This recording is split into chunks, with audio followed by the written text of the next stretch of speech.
If you're thinking about running your first marathon, or you're curious about what it's like running Mexico City Marathon, or just any marathon, then this video is for you.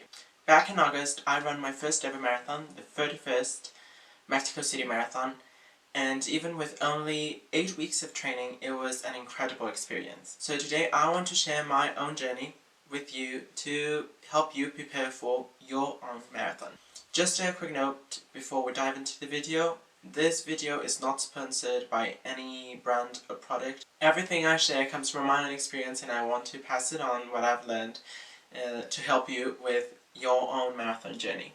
So first, let me give you some background. Since I was little, I always enjoyed morning runs. About 6 years ago, running turned more than a hobby into some form of therapy for my mental health, but over time it evolved into something I genuinely enjoyed and look forward to every day. Last year I suffered a severe ankle injury. It was a tough setback, but I was determined to come back, and I started with daily 3K, 5K, and gradually I started to feel stronger, and that's when I decided to run the Mexico City Marathon. So now let's talk about training. If you are already a consistent runner and are thinking about doing your first marathon, I would recommend a 16-week training plan.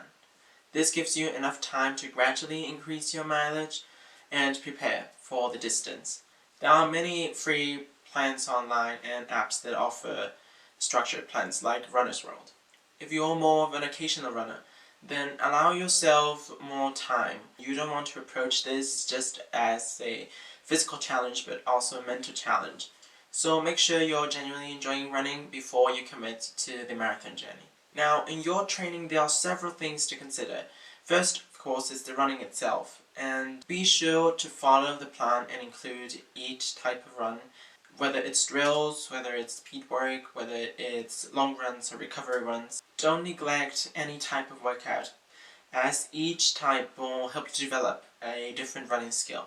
The great thing about having a long training period is that all these different runs give you the opportunity to listen more to your body and understand it better, which will help you build up your confidence as you progress.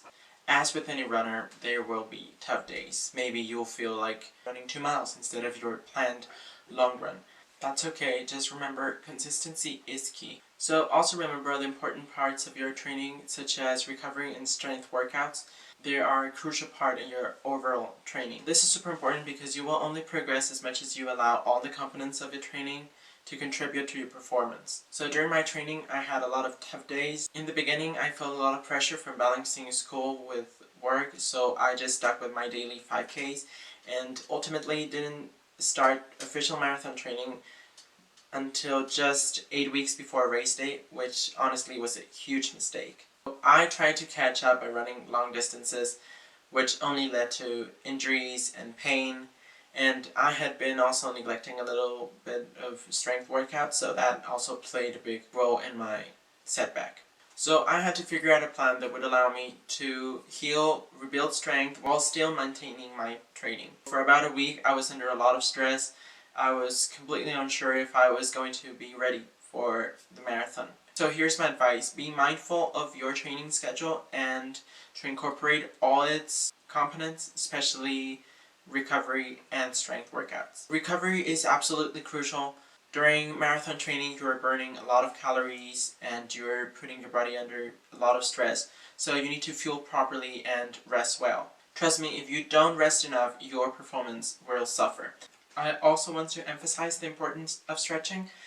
A lot of people say it's not that important. I disagree, because once I incorporated it into my routine, I saw a huge difference in my recovery and my body. During my training, I made sure to track all my runs in my watch. It's a great tool for monitoring your time, your pace, and distance. But remember, while it's helpful, don't get too obsessed with numbers. Your body and how you feel are just as important in guiding your progress. Training for a marathon isn't just about your body, it's a mental challenge just as much as a physical one. Running itself will build your confidence, but there are other things that you can do to stay motivated. If you enjoy music while running, then go ahead and listen to it, but don't rely on it too much. Use your running time to meditate. It's a great way to keep your mind strong and ready for a race day.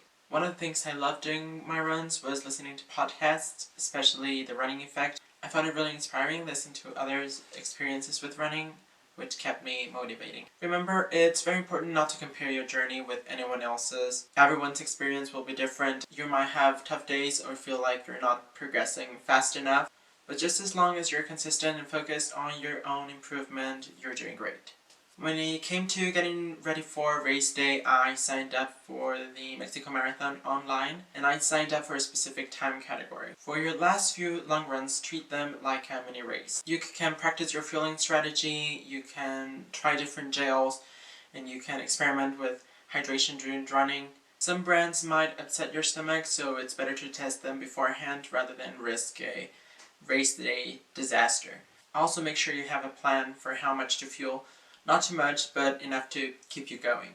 If the marathon is on a new course, then check it online and watch a YouTube video. Try to familiarize yourself with the route. This way you'll feel more calm and prepared. Regarding gear, don't try anything new. If you're unsure about clothing, test them on your training. You don't want to risk chafing or discomfort during your race, so make sure all the clothes you wear are comfortable. For me, I chose to wear the 9-inch 10,000 half tights, and they worked great because they had a lot of pockets for all my gels and my cell phone. They were super practical and comfortable, and also Nike Aeroswift Dry Fit Tay worked great to keep me dry during the race. When it comes to shoes, make sure you've already tested them during your long runs.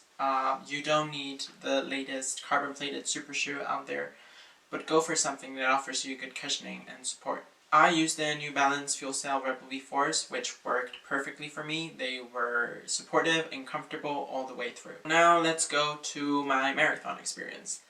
I arrived in Mexico City a few days earlier. I have to say I was feeling pretty nervous. One of the main reasons was the difference in elevation from back home. If you are considering running in Mexico City, just be aware of the elevation, which is around 7,350 feet. I wanted to test how my body would feel and react running at that altitude. On the Thursday before the race, I picked up my bib, I explored around the Marathon Expo, and that was a lot of fun. The weather was mild, slightly cloudy, with some afternoon rain, so if you've been in Mexico City often, you know that's pretty typical for the area. The day before the race, I made sure to follow my nutrition plan. I ate a lot of carbs, I stayed hydrated, I went to bed early.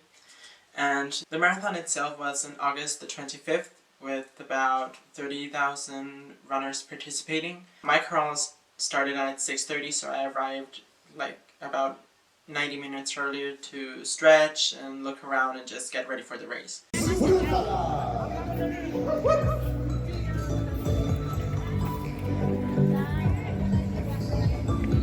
Nos vemos en el Zócalo.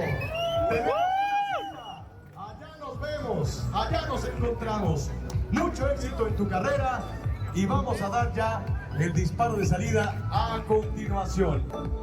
Del 5 al 0, entonces ayúdenme a contar bloque verde y dice así: 5, 4, 3, 2, 1.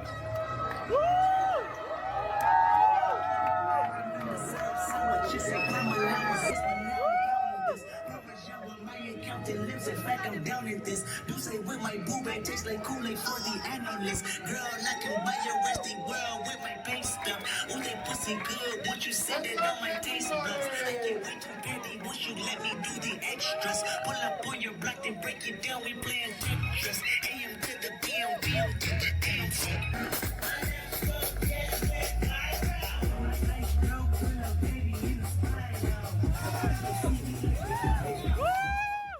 The Mexico City Marathon was incredible. The crowds were unmatched all along the way. People were cheering, playing music, and offering support. And there were water stations every 2.5 kilometers, so you could stay well hydrated. There were moments when I thought I just can't go on, but the energy of the crowds, it just keeps you moving forward. It was a full-on party. It was incredible. The course wasn't excessively hilly. It was a good thing that I had trained on hills during my long runs, so I was well prepared for it. There were times where the road got narrow, so I had to be careful. The way I approached the race was by setting my pace around 5-11 minutes per kilometer. I decided to go slow to ensure I would finish, especially since I was still a bit nervous about the elevation. I took a gel about every 30 to 45 minutes, and this worked great for me. Around the 32nd kilometer, there was a big hill. It looked huge at this point, but I could make it, and I just made sure to be careful on the downhill because I felt some stress on my knees during it. The weather was amazing. It was cloudy, there was no wind. However, by the time I finished, it had started to get a bit hot. The marathon really tests both your physical and mental strength. There were many times that I thought I just can't go on, but it felt like my body didn't want to stop at all. I had trained for it, so I was ready. I could hear myself, you were born for this, you are ready for this moment, this is what you've trained for, so I decided to live the experience and enjoy the moment. So I stuck to my plan and I went with a group that seemed to be keeping my pace.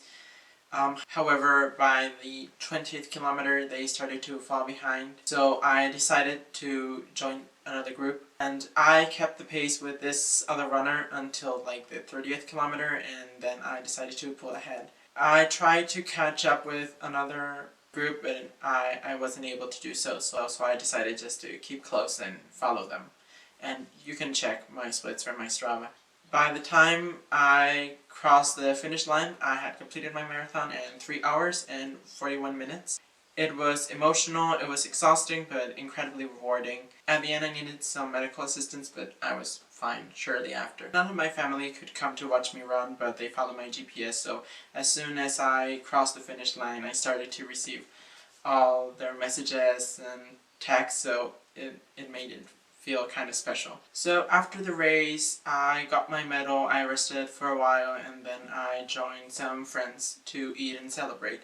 However, many of the main streets were closed due to the marathon, so it was hard to get an Uber and I ended up walking a lot.